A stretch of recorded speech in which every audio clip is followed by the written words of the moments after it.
सफ़र। आज की कहानी का शीर्षक है सफ़र।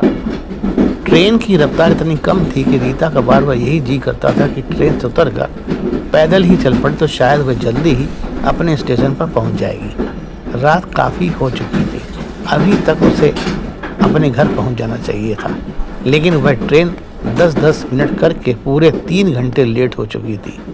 चींटी की तरह ट्रेन के रंगने का कारण भी किसी को समझ नहीं आ रहा था। शायद बाहर का मौसम खराब होना था।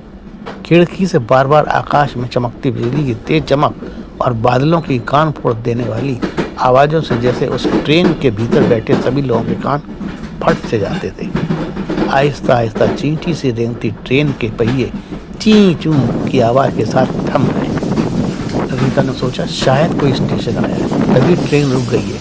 लेकिन खिड़की बाहर झांकने पर उसे सिवा खाली चादर पर बादलों की भागम भाग और जंगल सा दिख रहा मैदानी इलाका ही नजर आ रहा था। शायद बारिश अब तक थम चुकी थी। हो सकता है कोई गाड़ी पीछे से आ रही हो, उसे आगे पास करने के लिए इस ट्रेन को रोक दिया गया हो। उसका ये विचार एकदम सच साबित हुआ, क्योंकि कुछ ही क्षणों में तेज आवाज़ के साथ कोई तूफान सी गति से आती ट्रेन बगल वाली पटरी से गुजरी। तेज रफ्तार ट्रेन के गुजरने के कुछ ही क्षणों बाद रीता की ट्रेन चलने का शुरू किया और फिर से उसने घूमना शुरू किया। शायद उसे क्लियर सिग्नल मिल चुका था और ट्रेन के ड्राइवर को भी अपनी ट्रेन के लेट होने का एहसास हो चला था। वह ट्रेन को जितना तेज हो सकता था दौड़ाने की कोशिश में जुट गया। रीता की सामने वाली सीट पर बैठी बूढ़ी माई, जो कि अभी तक बैठे बैठे ही ऊँघ रही थी, उसने अपने आंखें खोलते हुए सामने बैठी रीता से पूछा, कौन सा स्टेशन था? रीता ने उस बूढ़ी माई को देखा और कहा, अभी तो सिर्फ एक ट्रेन पास हुई है माँ जी, कोई स्टेशन नहीं। अभी इतना ही बोल पाई थी कि ट्रेन की रफ्तार फिर से कम होने लगी। लो, फिर से रेंगने लगी, पता नहीं कब घर पहुंच पाऊंगी। तभी रीता का मोबाइल बज उठा। उसने देखा फोन उसके भाई विमल का था। हाँ विमल, रीता कहाँ पहुंची? ट्रेन बहुत लेट चल रही है क्या? विमल, अब क्या बताऊं कि कहाँ पहुंची हूँ। ट्रेन की रफ्तार से तेज तो मैं पैदल चल सकती हूँ, अब क्या करूँ, पता भी तो नहीं चल रहा कि हम हैं कहाँ पर। कोई नहीं रीता दी, मैं अभी गूगल पर सर्च करके देख लेता हूँ कि आपकी ट्रेन कहाँ टहल रही है इस समय। हाँ देखो सर्च करके, और हाँ ये भी देख लेना कि हम कब तक अपने घर पहुँच पाएंगे। इस जन्म में पहुँच भी पाएंगे या घर पहुँचने के लिए दूसरा जन्म लेना पड़ेगा इसी ट्रेन में बैठे बैठे। रीता दी, आप आराम से सो जाओ, अभी आपकी ट्रेन को पहुंचने में पूरे 3 घंटे और लगेंगे। जिस रफ्तार से आपकी ट्रेन चल रही है उसके अनुसार अभी 3 घंटे का समय और दिखा रहा है। ओह क्या मुसीबत है, इस मनहूस घड़ी में इस ट्रेन में मैंने अपना रिजर्वेशन करा लिया। ठीक है विमल, जब पहुंचाऊंगी तब कॉल करूंगी, मेरे मोबाइल की बैटरी भी अंतिम सांस ले रही है। ओके। रीता ने अपना मोबाइल ऑफ करके अपनी कोट की जेब के हवाले किया और पास रखे न्यूज़पेपर को फिर से चाटने लगी, जिसे वह पूरी तरह तो दिन में ही चाट चुकी थी। तभी सामने बैठी बूढ़ी माँ ने पूछा, कहाँ जाना है बेटी? रीता ने अपने गंतव्य स्थान का नाम बता दिया, जिसे सुनकर जैसे वह बूढ़ी माँ चौंक गई। क्या तुम्हें वहाँ उतरना है? लेकिन उस स्टेशन पर तो रात में कोई नहीं उतरता, क्योंकि वहाँ तो रात में जो भी उतरता है फिर वह वहाँ से वापस नहीं लौटता बेटा। रीता बूढ़ी माँ की बात सुनकर बोली, क्यों माँ जी ऐसी बातें करती हो? आखिर वो एक रेलवे स्टेशन है, छोटा स्टेशन तो क्या हुआ, मेरा घर भी वहीं उसी गांव में है। आप मुझे डरा रही हैं। नहीं बेटा, मैं तुम्हें डरा नहीं रही, जो मैंने सुना है वह बतला रही हूँ। इस समय पीछे की सीट पर बैठा बूढ़ा सा व्यक्ति उस बूढ़ी माँ के पास ही आकर उसकी सिंगल सीट पर ही बैठ गया और बोला, कुछ खाना है क्या? बूढ़ी माँ ने कहा, स्टेशन आएगा तो चाय पीऊंगी। बैठे बैठे कमर दुख गई, पता नहीं कब अपना स्टेशन आएगा, गाड़ी तो लेट पर लेट ही होती जा रही है। तभी वह बूढ़ा आदमी खिड़की से बाहर झांका और बोला, लगता है कोई स्टेशन आने वाला है, कुछ खाना ले आऊँगा। शाम से रात हो गई, कुछ नहीं खाया, तुम्हें भी तो भूख लग रही होगी। बूढ़ी माँ बोली, हाँ लग तो रही है, लेकिन कुछ मिलेगा तब ना लोगे। अब तक तो ट्रेन के भीतर सामान बेचने वालों का भी सारा सामान चुक चुका है, शायद तभी तो वो भी नहीं आ रहे कुछ बेचने। तभी ट्रेन के पहिए ची की आवाज़ करते हुए रुक गए। ट्रेन के रुकते ही खिड़की के बाहर दूर खड़े खाना और चाय वालों का शोर शुरू हो गया।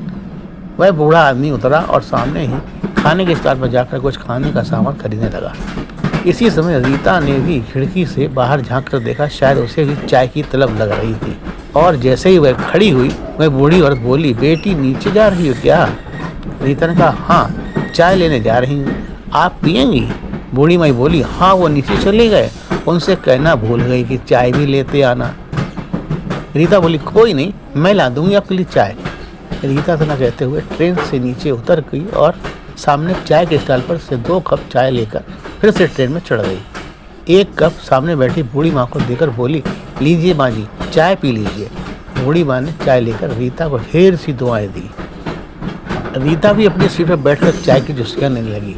सामने बैठी बूढ़ी माँ बोली, बेटा अगला स्टेशन मेरा ही है, तुम चाहो तो तुम भी मेरे साथ उतर जाना, क्योंकि जिस स्टेशन पर तुम उतरने की बात कर रही हो वहाँ रात में उतरना खतरे से खाली नहीं है।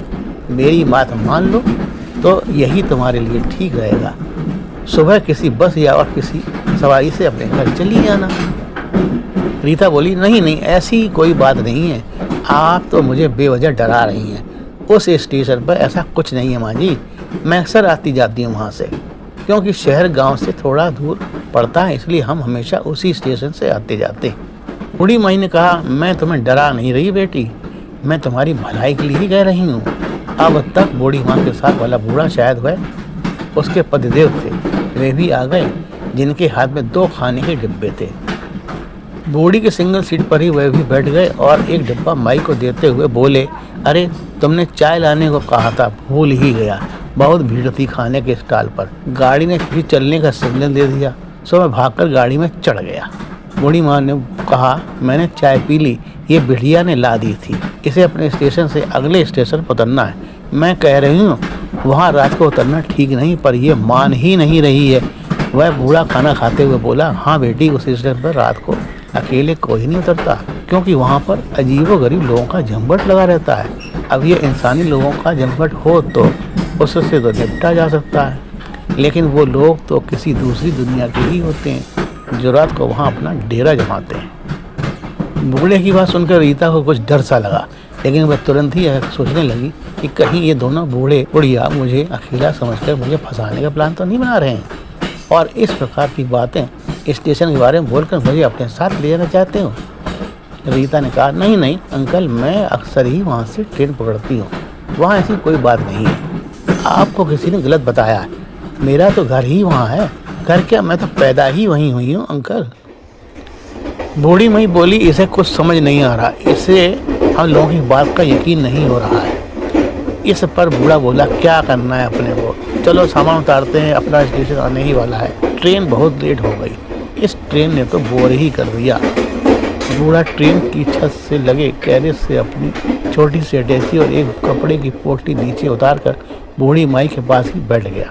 कुछ देर ट्रेन तेज रफ्तार में दौड़ी, उसके बाद किसी स्टेशन में ट्रेन के रुकते ही बूढ़ा बूढ़ी माई दोनों उठ खड़े हुए। लो जी, मेरा स्टेशन तो आ गया, राम राम। बेटी अपना ख्याल रखना, अभी भी मेरी बात मान लो, मेरे साथ चली चलो, फिर जैसी तुम्हारी मर्जी। रीता ने कहा, थैंक यू माँ जी, मैं आराम से चली जाऊंगी, आप चिंता ना करें।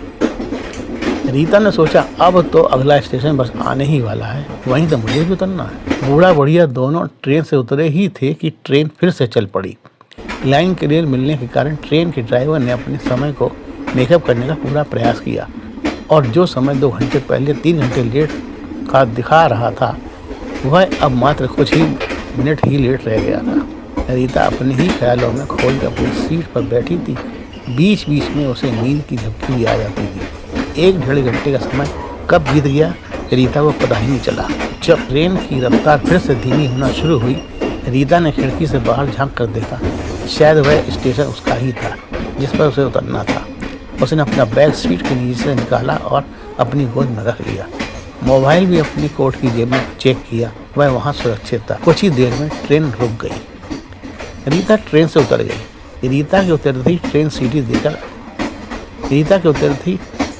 ट्रेन सीटी देते हुए आगे बढ़ गई। रीता ने देखा आसमान साफ हो चुका था। काली चादर पर सितारों ने अपना अधिकार पा लिया। लेकिन ये क्या, इस स्टेशन में उतरने वाली रीता ही केवल अकेली सवारी थी। उसने अपने चारों ओर देखा, दूर दूर तक कहीं कोई जुगनू या किसी चमगादड़ की आवाज सुनाई नहीं दे रही थी। स्टेशन मास्टर कमरा भी शायद खाली ही पड़ा था। दूर दूर बस सिग्नलों के खंभों पर टिमटिमा रही लाल पीली नीली रोशनी दिखाई दे रही थी। रीता स्टेशन के बाहर जाने के लिए स्टेशन गेट की ओर बढ़ी, लेकिन ये क्या, गेट तो बाहर से बंद था। रीता सोचने लगी, ये कैसे हो सकता है, स्टेशन गेट बाहर से क्यों बंद है। रीता सोचने लगी, अब इस सन्नाटी रात में घर कैसे जाया जाए, किससे मदद मांगी जाए। यहाँ तो कोई परिंदा तक नजर नहीं आ रहा। तभी उसने अपने भाई विमल को फोन करने के लिए अपने कोट की जेब से मोबाइल निकाला, उसे ऑन किया। ये क्या मोबाइल की बैटरी 0% हो चुकी थी, जिसने ऑन होते ही अपनी जान खो दी थी। रीता सोचने लगी, अब क्या करें, वह स्टेशन से बाहर कैसे जाए। कहीं से कोई रास्ता बाहर निकलने का नजर नहीं आ रहा था। तभी उसकी निगाह सामने की दीवार पर पड़ी, जिसके पास दो आकृतियां बैठी दिख रही थीं। रीता सोचने लगी, अभी तो यहाँ कोई नहीं था, ये अचानक कौन यहाँ आ गया। रीता ने सोचा, कोई नहीं, चलकर इनसे ही पूछती हूँ कि स्टेशन गेट क्यों बंद है। रीता उन आकृतियों के पास जाने के लिए आगे बढ़ी। तभी उसने महसूस किया वे कोई साधारण व्यक्ति ही नहीं है, उनकी आकृतियां आम आदमियों से कुछ भिन्न है। तभी रीता ने देखा कि उन दोनों व्यक्तियों के पास कुछ और लोग भी उसी दीवार से निकलकर उसके पास आकर बैठ गए हैं। ये दीवार से इस प्रकार आदमियों को प्रकट होना रीता के दिल की धड़कनों को बढ़ाने लगा था। अब रीता को उस बूढ़ी माई की बातें सच होती महसूस हो रही थी। उसके हाथ में पकड़ा मोबाइल फोन गिर गया। वह अंदर ही अंदर भयभीत होने लगी। तभी उसने देखा कि वे आदमी जो आदमी न होकर कोई छाया थी, धीमे धीमे उसकी ओर चली आ रही है। वह दौड़कर स्टेशन मास्टर के कमरे के भीतर घुस गई। लेकिन ये क्या, वे लोग उस ओर ही आने लगे थे। अब तक उनके चेहरे रीता को साफ साफ नजर आने लगे थे। उनके चेहरों पर अनेकों कटे फटे से निशान थे। उनके कपड़े भी गंदे फटे हुए से थे, जिन पर अंधेरा होने के बावजूद भी खून के धब्बे साफ नजर आ रहे थे। ऐसा लग रहा था जैसे किसी ने उन्हें जमकर मार पीट कर लहूलुहान कर दिया है। रीता स्टेशन मास्टर के कमरे में रखी अलमारी की आड़ में बैठ गई, जिससे वे लोग उसे देख न सकें। तभी रीता की निगाहें रेलवे ट्रैक के पास गई, जहां 3-4 चाय वाले और खाने वाले चहलकदमी कर रहे थे। रीता सोचने लगी, अभी तो यहाँ कोई नहीं था, ये अचानक से इतने सारे चाय वाले और खाना बेचने वाले कहाँ से आ गए। रीता ने ध्यान से उन सभी सामान बेचने वालों के चेहरों को देखा। सभी के चेहरों से खून रिस रहा था, कपड़े भी यहाँ वहाँ से फटे हुए थे। तभी किसी ट्रेन की आवाज ने रीता का ध्यान रेल की पटरियों की ओर खींच लिया। एक पुरानी सी भाप के इंजन वाली ट्रेन आकर रुकी और उसमें से कुछ लोग उतरकर उन्हीं आदमियों में शामिल हो गए जो पहले से वह मौजूद थे। रीता सोचने लगी, अब तो इस प्रकार की कोई ट्रेन देखने को भी नहीं मिलती। इतनी पुरानी ट्रेन अभी भी चल रही है, ये कैसे हो सकता है। रीता अभी इसी असमंजस में थी कि वह ट्रेन रीता की आंखों से ओझल हो गई। इसी समय रीता का मोबाइल जो मृत प्राय पड़ा था रीता से कुछ दूरी पर, उसकी लाइट चमकने लगी और उसने घंटी बजा दी। मोबाइल की आवाज़ से वे सभी आदमी जो शायद रीता की खोज में इधर उधर घूम रहे थे, वे उस मोबाइल की ओर लपके। रीता को ऐसा लगा जैसे वे अब उसे पकड़ ही लेंगे। वह अलमारी के पीछे दुबक कर बैठ गई। उसके शरीर से पसीना छू रहा था, जैसे वह अभी अभी किसी नदी से तैर कर निकली हो। उसके दिल की धड़कनें तेज होती जा रही थी। वह कुछ समझ नहीं पा रही थी। रीता के दिमाग में उस बूढ़ी माई की बातें बार बार कौं रही थी। काश मैंने उस बूढ़ी माई की बात मान ली होती तो इस मुसीबत में ना पड़ती।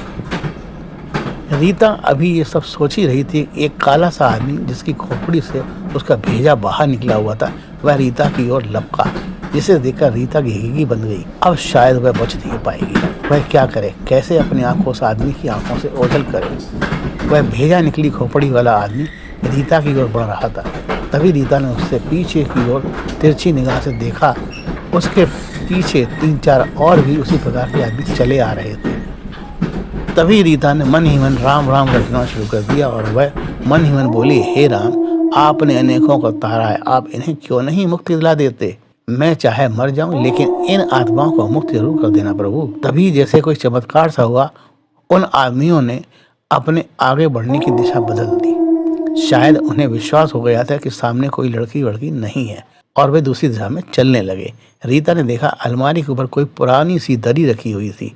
रीता अपनी जान हथेली पर रखकर खड़ी हुई और अलमारी के ऊपर रखी दरी को आहिस्ता से खींचा जिससे कोई आवाज ना हो। रीता दरी को नीचे उतारने में सफल हो गई। रीता ने उस गंदी धूल धूसर दरी को ओढ़ लिया। वह वहीं अलमारी की बगल में बैठी बाहर का नजारा देखती रही।